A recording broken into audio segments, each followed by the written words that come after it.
सारे ऑलमोस्टली कर लिए थे। इसमें से एक यहाँ पर ऑप्शन रह गई है, ये मैं आपको बताना चाहूँगा। मेन है टूल्स के अंदर, अगर लाइनें आपने ड्रॉ की हुई है ना यहाँ पर, तो इन तमाम लाइनों को यहाँ पर मैंने रिपीट कर लिया। ठीक है, रिपीट करने के बाद यहाँ पर एक कॉपी अलग से निकाल ली। ठीक है, इसमें से जो एक कॉपी निकाली है इसको यहाँ पर जाकर मैं आउटलाइन पेन डायलॉग्स के अंदर यहाँ पर आकर मैं करता हूँ बिहाइंड फिल और स्केल विद इमेज, ये दोनों ऑप्शंस कर देता हूँ। इस पर मैंने अप्लाई कर दी है, इस पर मैंने अप्लाई नहीं की। ठीक है, अब इन दोनों को सिलेक्ट कर लेता हूँ और एट अ टाइम इन दोनों को साइज जो है ना वो मैं छोटा करता हूँ।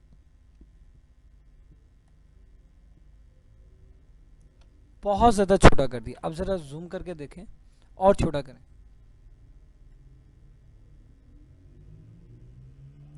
बहुत ही छोटा कर दिया। अब देखिए, जिसके ऊपर बिहाइंड फिल और स्केल विद इमेज की ऑप्शंस ऑन नहीं थी वो लाइनें तो मर्ज हो गई, और जिसके ऊपर ऑन थी वो वैसे की वैसे ही है। होता ये है बेसिकली, ये साइज हम छोटा, क्योंकि कोई विजिटिंग कार्ड बनाना उसका लोगो बहुत ही छोटा होता है। ठीक है, तो वो अगर लाइन वर्क में हो उसका साइज छोटा किया जाए तो लाइनें आपस में मर्ज हो जाती है। तो स्केलिंग करते हुए ये प्रॉब्लम आती है। तो उसके लिए हम क्या करेंगे, बिहाइंड फिल और स्केल विद इमेज इन दोनों ऑप्शंस को ऑन कर देंगे। जब छोटा करेंगे साइज तो साइज में फ़र्क नहीं आएगा। ठीक, बात समझ में? ये दोबारा से बताइए, बिहाइंड फिल कैसे किया? देखिए, एक लाइन ड्रॉ की, ठीक है, इन लाइनों को कॉपी कर लिया, रिपीट कर दिया। ठीक है, इन तमाम को सिलेक्ट किया, यहाँ पर गए आउटलाइन पेन, यहाँ पर इस पर क्लिक किया, यहाँ पर बिहाइंड फिल और स्केल विद इमेज इन दोनों ऑप्शंस को ऑन कर दिया। ऑन करके ओके कर दें, बस ये हो गया। ठीक है, पहले तो नहीं होगा ना, बाद में आप कर देंगे। अब स्केलिंग करते हुए, साइज छोटा करते हुए, ये आपस में मर्ज नहीं होगी, इनका साइज इतना ही रहेगा, जितना मर्जी छोटा करने से इनका आपस में साइज उतना ही रहेगा। ठीक है, क्लियर होगी बात? ठीक है, ये इसमें एक मेन चीज़। अच्छा जी, दूसरी बात हमारे पास यहाँ पर आ जाता है जी, फाइल के अंदर new, templates, open, close, closer, ये तो ऑलमोस्ट वही सारी की सारी ऑप्शंस हैं। प्रिंट वगैरह करने के लिए भी हमारे पास वही ऑप्शंस मौजूद हैं, लेकिन यहाँ पर हमारे पास एक ऑप्शन आती है प्रिपेयर फॉर सर्विस ब्रो। ठीक है, होता ये है कि मैंने अगर कोई फ़ाइल यहाँ पर बनाई हुई है पहले कोरल की, कोई भी फ़ाइल, फॉर एग्ज़ाम्पल मैं यहाँ पर ये एक फ़ाइल ओपन करता हूँ।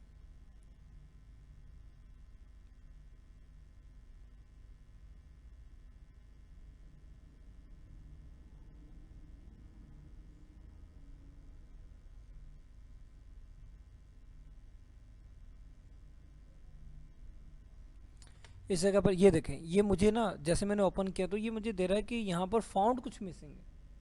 ठीक है, मेरे सिस्टम में ये फाउंड नहीं है। अब ये एरर मेरे पास आया, मैं चाहता हूँ ये एरर मेरे पास ना आए। ठीक है, क्योंकि मैंने अगर जगह चेंज किया या जो भी किया तो मेरे पास फाइल्स मेरे पास एज इट इज़ वही रहे। ठीक है, तो उसके लिए हम यहाँ पर क्या करेंगे, मैं यहाँ पर से अभी तो फ़िलहाल उसी को ओपन कर लेता हूँ।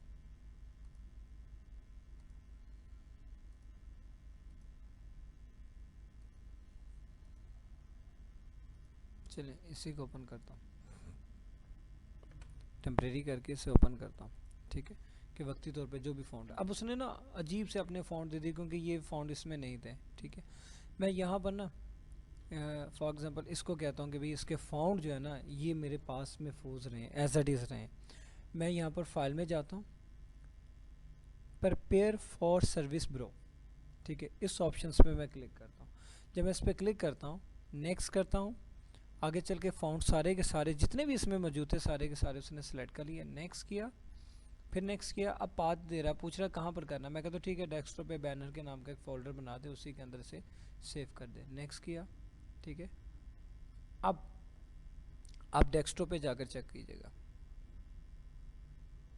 फिनिश। मैं डेस्कटॉप पे आया, यहाँ पर बैनर के नाम का फ़ोल्डर बन चुका हुआ है।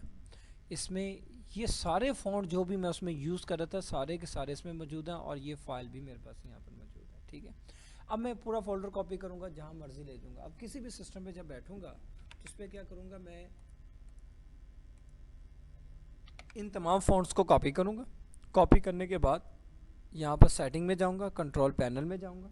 ठीक है, कंट्रोल पैनल में जाकर यहाँ पर फ़ॉन्ट के नाम का एक फ़ोल्डर होगा, मैं उसे ओपन करूँगा। ठीक है, इसको ओपन किया, ओपन करने के बाद यहाँ पर इन फॉन्ट्स को पेस्ट कर दूंगा। ये सारे के सारे फॉन्ट जो है ना वो आपके पास रिप्लेस हो रहे हैं क्योंकि ये सारे इसमें मौजूद थे, ठीक है ना। आप जिस पे कर रहे होंगे उस पर ये नहीं होंगे तो सारे के सारे इसमें पेस्ट हो जाएंगे। अब जब दोबारा आप कोरर की फ़ाइल को ओपन करेंगे तो आपके पास वो वाला एरर नहीं आएगा जो पहले आ रहा था फॉन्ट मिसिंग का। सबसे मेन ऑप्शन यही होती है आपके पास और ये बहुत ज़्यादा इस्तेमाल की जाती है, ठीक है। इसके बाद ये आपके पास एडिट के अंदर आपके पास कोई ख़ास चीज़ नहीं है सिवाय आपके पास इसके कि आप यहाँ से इसे बार लगाएं, insert bar code. Different products होती हैं ना उनके ऊपर यहाँ पर ये लगा हुआ होता है। तो वो होता क्या है कि ज़्यादातर कंपनी ख़ुद बताती हैं जी पहले आप ये कर दें कि ये लिख दें इसके ऊपर 90 43 जो भी सन है वो लिख दें, फिर डेट दे दें, ठीक है, फिर उसके प्राइस लिख दें, ठीक है, फिर उसके बाद इसकी एंडिंग डेट जो भी बनती है आप इसकी वो एंडिंग डेट जो है ना यहाँ पर दे दें, ठीक है। फॉर एग्जांपल ये दे दी मेडिसिन वगैरह की, तो वो खुद बताते हैं आपको। आपने सिर्फ ये काम करना है, यहाँ पर इनपुट करना है, नेक्स्ट करना है, उसकी रेजोल्यूशन देनी है, यूनिट्स सेलेक्ट करने हैं, विड्थ बतानी है, हाइट बतानी है, ठीक है। नेक्स्ट किया, उसके बाद आपको इसमें फ़ॉन्ट कौन सा चाहिए, विड्थ इसकी कैसे चाहिए, आपको बोल्ड में चाहिए, इटैलिक बोल्ड चाहिए, फिर सेंटर लाइन चाहिए, लेफ़्ट लाइन। अभी सेंटर लाइन है ना, मैं ऐसे लेफ़्ट करता हूँ तो ये लेफ़्ट पे आ जाएगा, मैं राइट करता हूँ तो ये राइट साइड पे चला, जहाँ कहाँ चाहिए आपको। फिनिश किया तो ये ले मेरे पास ये एक बार कोड आ गया, ये काम होता है इसका, ठीक है। इसके बाद यहाँ पर हमारा बारकोड जो जहाँ भी कहीं डिटेक्ट होगा तो वो उसकी अपनी प्राइस वो बता देगा, ठीक है। अब यहाँ पर मेरे पास ये एडिट में है। हाँ जी एडिट में कमांड थी। अब इसके बाद मेरे पास यहाँ पर आता है फाइल व्यू, सॉरी व्यू के अंदर यहाँ पर मैं कलर देता हूँ, ठीक है। एक और ऑब्जेक्ट ले लेता हूँ, इस पर भी मैं कोई कलर देता हूँ। अब मैं देखना ये है कि ये फॉर एग्जांपल बैक पर है, अब मुझे ये तो नहीं पता इसके बैक पर कोई चीज़ है। मैं यहाँ पर व्यू में जाता हूँ, इससे जाकर करता हूँ वाई फ्रेम। अब वाई फ्रेम में क्या क्या कलर उसने उड़ा दिए और सिर्फ आउटलाइन शो करवा दी, पता लग गया कि यहाँ पर ये चीज़ मौजूद है और यहाँ पर ये चीज़ मौजूद है, दोनों अलग अलग हैं। जब मर्ज़ी जिसे मर्ज़ी सेलेक्ट करके देख सकते हैं, ठीक है। और दोबारा देखना चाहता है नॉर्मल पे क्लिक कर दें। अब इसके अंदर एक और ऑप्शन यहीं पर मौजूद होती है हमारे पास।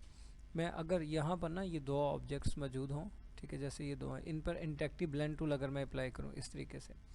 अब वाई फ्रेम का काम ये है, वाई फ्रेम का काम ये है कि कलर्स उड़ा देगा, सिर्फ ये शो करा देगा। अगर मैं यहाँ से सिंपल वाई फ्रेम करता हूँ तो अब क्या करेगा, इंटरेक्टिव ब्लेंड टूल के दिए हुए जो ऑब्जेक्ट्स होंगे सेंटर वाले वो सारे के सारे हाइड कर देगा, दिखाएगा नहीं।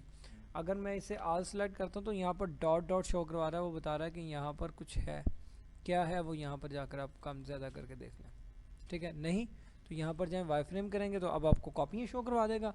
सिंपल वाई फ्रेम करेंगे तो सेंटर की कॉपियों की आउटलाइन भी ख़त्म कर देगा, लेकिन ओरिजिनल जो होंगे उनके दोनों भी शो करवा देगा, ठीक है। बात समझ में आ गई। इसे नॉर्मल किया तो नॉर्मल में वापस आ गया, ठीक है। अब इसके बाद यहाँ पर हमारे पास एक और ऑप्शन है इन्हेंस की। इन्हेंस का काम क्या होता है, यहाँ पर ये एक छोटी सी ऑप्शन है कि अगर मैं यहाँ पर एक सर्कल ड्रॉ करता हूँ, इसकी आउटलाइन को थोड़ा सा ठीक करता हूँ। अभी देखें इसकी आउटलाइन जो है ये इतनी स्मूथ नहीं है, ठीक है, ये जिगजैग से आपको नज़र आ रहे हैं कट्स। मैं इसको अगर इन्हेंस करता हूँ तो इन्हेंस करने पर ये बिल्कुल स्मूथ हो जाएगा, कॉर्नर सारे बराबर करता है, ठीक है जी। ये इसके अंदर मेन ऑप्शंस हैं। फुल स्क्रीन करना तो शॉर्टकट की वो F9 है, ये इस पर क्लिक करेंगे तो ये फुल स्क्रीन हो जाएगा, आपके पास दोबारा क्लिक करेंगे तो वापस आ जाएगा, ठीक है। इसके बाद रूलर्स अगर नहीं है तो यहाँ पर व्यू में जाके रूलर की ऑप्शन पर क्लिक करा दें, ठीक है। ग्रिड्स नहीं है तो क्लिक कर दें, ऑफ़ करना चाहते हैं तो यहाँ पर आकर ऑफ़ कर दें। गाइडलाइंस यहाँ से हम अक्सर गाइडलाइन लेते हैं, यहाँ पर लेकर आते हैं तो कभी कभी यहाँ पर लाने के बावजूद ये नज़र नहीं आती। उसकी वजह क्या होती है, ये गाइडलाइन की ऑप्शन ऑफ होती है। अब मैं देखें यहाँ पर ये लेकर आया, छोड़ा, वापस नहीं गई, यहीं पर है लेकिन वो नज़र नहीं आ रही, ठीक है। आप व्यू में जाएं दोबारा, ठीक है, गाइडलाइंस के ऑप्शन को ऑन करें, ठीक है, ये सिर्फ हाइड और अनहाइड कर, ठीक है जी। यहाँ तक मेरी बात समझ में आई आपको, ठीक है। उसके बाद आपके पास लेआउट की ऑप्शन आ जाती है। पेज को ऐड करना हो, पेज रीनेम करना हो, यहाँ पर क्लिक किया तो पेज का नाम पूछ रहा है, मैं कहता हूँ पेज का नाम ये कर दें, ठीक है। इस पेज 1 का नाम क्या हो जाएगा, ठीक है। ये बस ये ऑप्शंस है। ओरिएंटेशन आप चेंज करते हैं, यहाँ से भी कर सकते हैं, यहाँ से भी कर सकते हैं, बात एक ही है। यहाँ से कर लें, इसमें जाके स्विच कर दें या यहाँ पर आके स्विच कर दें, ठीक है। अरेंज हम लोगों ने मेरा ख्याल है सारा ही पढ़ लिया था, इसमें कोई चीज़ रहती नहीं थी, ठीक है। रहती थी एक कन्वर्ट आउटलाइन टू कर्व, ठीक है, कन्वर्ट आउटलाइन टू ऑब्जेक्ट, कि आउटलाइन को ऑब्जेक्ट बनाना है। पहले ऑब्जेक्ट को हमने आउटलाइन बनाया था, ठीक है, एक कर्व बनाया था। अब ये मेरे पास आउटलाइन है, ठीक है। मैं चाहता हूँ ये आउटलाइन जो है इसके ऊपर मल्टीपल कलर हो जाए, ठीक है। इसमें मल्टीपल कलर अगर F11 करूँगा ना, तो कलर जो हो रहे होंगे ये बेसिकली इसके अंदर कलर हो रहे होंगे, ये देखें अंदर कलर हो। मैं कहता हूँ ये बाहर भी ऐसे कलर हो, ठीक है। इसका साइज़ मैं यहाँ पर आकर और ज़्यादा कर देता हूँ, ठीक है। अब मैं इसके ऊपर आउटलाइन के ऊपर मल्टीपल कलर करना चाहता हूँ। अरेंज में जाकर कन्वर्ट आउटलाइन टू ऑब्जेक्ट, इस पर क्लिक कर दें, ये अलग हो जाएगा, ये पोर्शन अलग हो जाएगा। अब इस पर कलर में जाएं, यहाँ पर आकर कोई भी कलर सेलेक्ट करें, ओके करें। अब देखें मल्टीपल कलर सर, ठीक है, क्योंकि ये अब आउटलाइन नहीं, ये आपका एक ऑब्जेक्ट बन गया। ऑब्जेक्ट, ये भी ऑब्जेक्ट हो गया, ये भी आउटलाइन आउटलाइन नहीं रही। अब इसके ऊपर जब राइट क्लिक करूँगा ना, तो इसके ऊपर भी ये देखें इसकी भी आउटलाइन आउटलाइन आ गई ना, ये देखें। इसको भी यहाँ पर बढ़ा सकते हैं, ये लें आउटलाइन उसके गिर भी आ गई, ठीक है जी। क्लियर हुई बात आपको, ठीक है। इसके बाद अफेक्ट के अंदर मैंने पावर क्लिप आपको करवा दिया था, ठीक है। ये ब्लेंडिंग ऑप्शंस वही हैं जो यहाँ पर इंटरेक्टिव ब्लेंड टूल के अंदर में ऑप्शंस हैं, ये सेम है, कोई फ़र्क नहीं है। यहाँ पर एक ऑप्शन मैंने नहीं करवाई, वो है ऐड पर्सपेक्टिव की, ठीक है। ऐड पर्सपेक्टिव का काम किया कि यहाँ पर मैंने एक ऑब्जेक्ट ड्रॉ किया, ये ले, ये मैंने ड्रॉ किया, ठीक है। और यहाँ पर आया, ऐड पर्सपेक्टिव को क्लिक किया, यहाँ से पकड़ा या यहाँ से पकड़ा, इसको इधर ले गया, इसको पकड़ा मैं इधर ले आया, ठीक है, ठीक है। और इसी तरह आप टेक्स्ट यहाँ पर लिखें, मैं यहाँ पर लिखता हूँ, ये मैंने टेक्स्ट लिखा, टाइप किया, इसके साइज़ को यहाँ से पकड़ के बड़ा कर दिया और यहाँ पर ले आया, ठीक है। मज़ीद बेशक इससे बड़ा कर, मज़ीद बड़ा कर लें, ठीक है। अब दोबारा इसमें गए, ठीक है, और इफेक्ट के अंदर जाके ऐड पर्सपेक्टिव पे क्लिक किया, यहाँ से इसे पकड़ा, ये इधर ले आया, यहाँ से पकड़ा, ये इधर ले गया, ये इधर ले गया,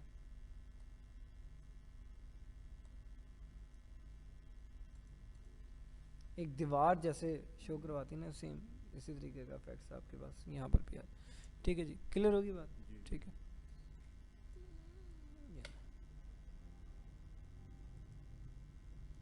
बिटमैप की ऐसे ज़रूरत नहीं होगी, इसे हम नहीं करेंगे। इसके बाद हम टूल्स को देखेंगे, ठीक है।